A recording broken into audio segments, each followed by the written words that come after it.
ఏ స్థాయిలోకి వెళ్ళిపోయిందనంటే ఈ జంగల్ రాజ్యం అనేది నిజంగా అనుకుంటేనే ఆశ్చర్యం కలిగించే విషయం. ఓ డిఎస్పీ అనేవాడు మైక్ పట్టుకుంటాడు, యూనిఫామ్లో ఉన్నాడు, మైక్ పట్టుకున్నాడు, ఊపేయి కుదిపేయి అంటాడు.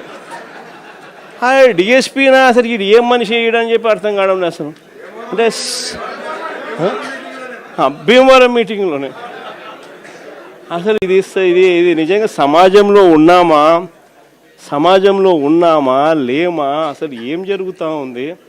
జంగల్ రాజ్యం అంటే ఇది కాకపోతే ఇంక ఏ రాజ్యం ఇది అని చెప్పి ఆశ్చర్యం కలిగించే విషయాలు.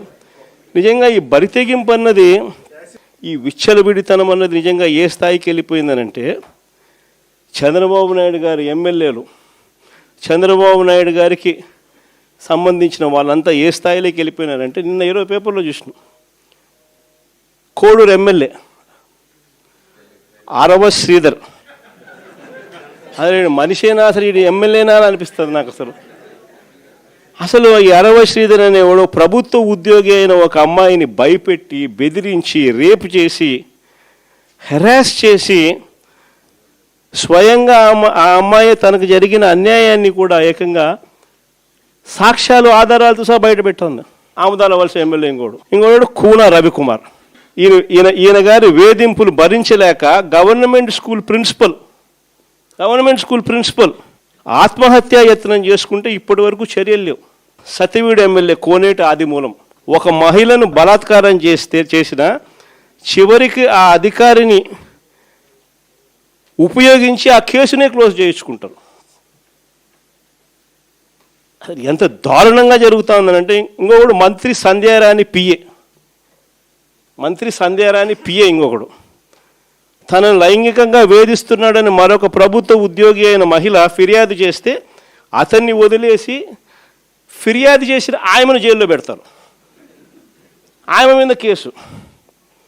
ఇంకోడు గుంటూరు ఈస్ట్ ఎమ్మెల్యే నజీర్ ఇంకోడు. ఈ మనిషి అశ్లీల వీడియోలు కూడా ఆయనతో మాట్లాడుతున్నాడు, వీడు అశ్లీల వీడియోలు చూస్తూ ఉన్నాడు, వీడు అశ్లీలంగా చేస్తూ. అసలు వీళ్ళు ఎవడు అసలు ఏ ప్రపంచంలో ఉన్న. ఇంకోడు మంత్రి సుభాష్, వాసంశెట్టి సుభాష్ ఇంకొకడు. ఏకంగా అశ్లీల డ్యాన్సులు చేస్తూ ఏకంగా చిందులేస్తానంటారు.